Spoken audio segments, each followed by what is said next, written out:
या बातमीचे प्रायोजक आहेत हॉटेल हैदराबादी लज्जत। आमचा पत्ता कल्याणी टॉवर समोर, सोलापूर।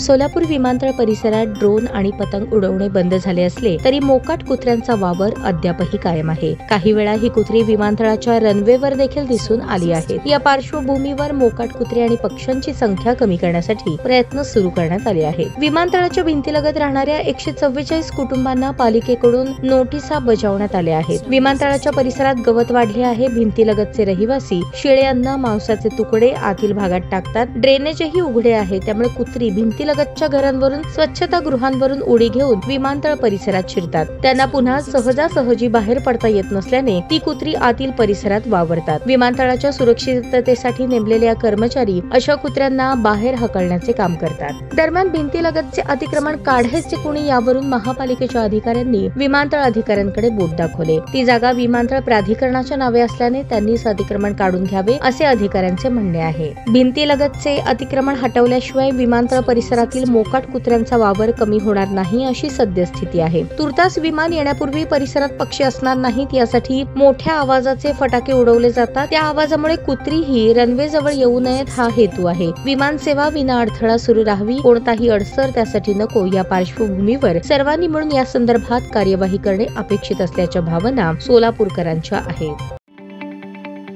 ताज्या बातम्या पाहण्यासाठी प्राईम महाराष्ट्र न्यूज चॅनलला सबस्क्राईब करा।